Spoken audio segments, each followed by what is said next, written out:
Hi everyone, and how you doing this wonderful Thursday evening? Sorry I've not been on here, to do a film review. But yeah, I've just been dead busy, trying to get the week finished, and that is me off for the Easter holidays for 4 days. So that's fantastic, you know what I mean? It's great to have a wee break and recharge, refresh. Going out, have a wee pint, and obviously just kind of chill the rest of the weekend. And yeah, it's good. So basically, what I'm on here for is to give an honest review of the new Ghostbusters film. Now, I recently seen this on Sunday. This is now Thursday, and this is me just getting a chance to come on here and give you my opinion of the film. I'm not going to give any spoilers away, but just in case, if you are watching this and you've not seen the film yet, then please do not watch this, because I don't want to spoil anything for you, and that's just it. Yeah, so, Ghostbusters Frozen Empire got an absolute beating from the critics this week for it coming out. And you know something? I'm always kind of a fan of the critics and always kind of don't watch things if the critics say it's bad. But I went with my own judgment and I says to myself, no, it's Ghostbusters. It's one of the most important franchises. It's probably up there, I would say. If you think I'm wrong, obviously say something. But Indiana Jones and I would say it's up there with Indiana Jones, probably the Batman franchise back in the Tim Burton days. It's stuff like that, and we're seeing a lot of movies that haven't been done for a wee while coming out now. I mean, we've seen the trailer for Beetlejuice 2, which I never thought they would do, but they've went back to the past and basically bung this back and managed to bring Michael Keaton back for it, which I'm really pumped for, and I can't wait to see that either. I'm a big fan of Beetlejuice as well. But yeah, Ghostbusters, Frozen Empire.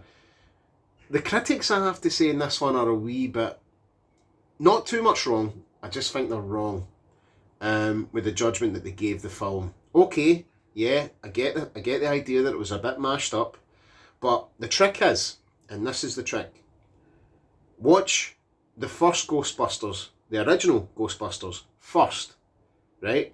Then go to the cinema and watch Frozen Empire. And I will guarantee that you will come away liking it. And that's it. That's all you have to do. Just watch the original Ghostbusters first, and then go and watch it in the cinema. Okay, if you don't know how to get the original Ghostbusters, then go onto Netflix and you can see it there.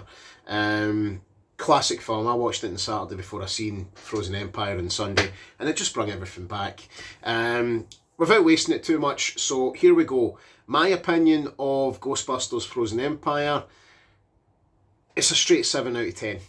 I would say, okay, yeah, the critics were right with a bit of the mashup kind of stuff, and things didn't really make a lot of sense. But then at the end, it all kind of came together. Okay, it wasn't as as understandable as like the first one, when they're on top of a building, and Zool is basically going to conquer the earth or destroy the earth, that kind of thing. It's not as epic as that, but I think if Frozen Empire was first and then maybe Afterlife was second, then I think the critics would have probably liked Frozen Empire better. And I know it sounds mashed up and weird, but it's just one of these things. I think critics need to, if they're going to see a Ghostbusters movie, they need to learn to put their criticisms and their artsy-fartsy opinions at the door.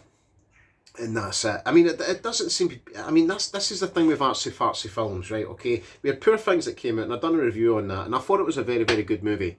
But when you get when you get bad scores on such things that mean so much to you as a kid, it kind of puts you in a bad mood about it, because you just think to these critics, well, who the hell are you? Have you even seen Ghostbusters 1 or Ghostbusters 2? You know what I mean? Like, and albeit, okay, the third Ghostbusters film, a lot of people forgot about that one. But that was because the writing for it was absolutely diabolical. That was probably the worst Ghostbusters film I've ever seen. And not because of the cast that are in it. The cast that were in it were fantastic. You know, big names, big SNL names. Love all of the actors and actresses that were in it. You know, Melissa McCarthy, Kate McKinnon and all that kind of thing. Like, you know, even Chris Hemsworth took the piss at himself in that movie. But we have to go back to thinking to ourselves like Ghostbusters is more than that movie. And I think Frozen Empire did it. It was fantasy based. It was about ghosts. It had humour in the right section. Paul Rudd again is good in these movies. He's really, really good. I think the things I would have probably changed was is maybe more of like a kind of and backstory to how they actually ended up in New York and in the firehouse. You know, I know at the end they do like a cut scene, and it's obviously like Ernie Hudson, basically saying like, this is yours and all that kind of thing. But I would like to think that, you know, like them going out and getting these ghosts and doing it for nothing, that I like that part of it, because they're just trying to be heroes. You know, that and if they don't get paid, then they say fine, that's it, okay, no worries.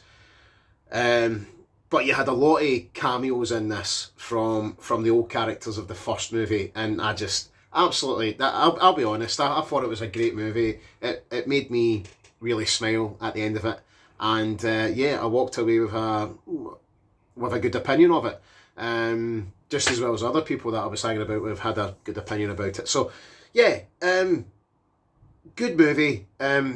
Maybe without spoiling too much, again, I'm repeating myself, the end of it with the villain could have been a lot more villainous. I generally thought it was quite the villain itself. Okay, it was a bit scary that he was freezing stuff and all that, but you know, with the whole fire and ice kind of thing, for me, I don't think it worked a lot, but it still had relevance in the movie. You know, like suddenly the Fire Master, you understand if you watch the movie, the Fire Master gets his powers at the end of it, and then basically, you know, uses their powers to trap him just for a little bit.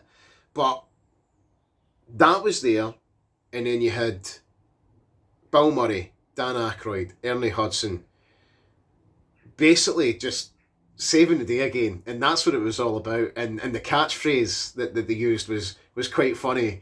You know, if you watch the movie, you'll get the catchphrase. But yeah, they obviously saved the day by saying their winning catchphrase, which was like golden years. And then they pull the lever down and they suck the villain or the ghost villain in to obviously the containment unit.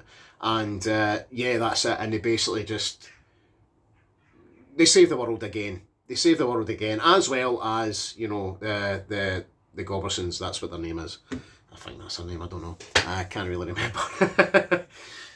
But yeah, I think my main point of this being is I think the critics were wrong. If you're going to go and see a Ghostbusters film, you need to leave your criticisations and your open-mindedness and you know, your artsy-fartsy opinions to yourself when you're going in to see this movie. This movie is basically set on enjoyment, and that is all it is. It's enjoyment. You go in and you enjoy it. If you're a big fan of the Ghostbusters franchise, you go in and you enjoy it, and you just take what's coming, and that's it. And that's what it's all about. It made me smile, and hopefully, if you go and see it, it makes you smile as well. Because doing something, blah blah blah, doing something means absolutely everything. Alright, so listen guys, have a fantastic Easter holiday, alright, if yous are off, and don't do anything too mental, just have a nice chilled, go out with some friends, go to a pub, go someplace that you want to go. You know what I mean? Like, spend time with the kids. Just have a great time. All right. And anyway, I'll see you later. Bye.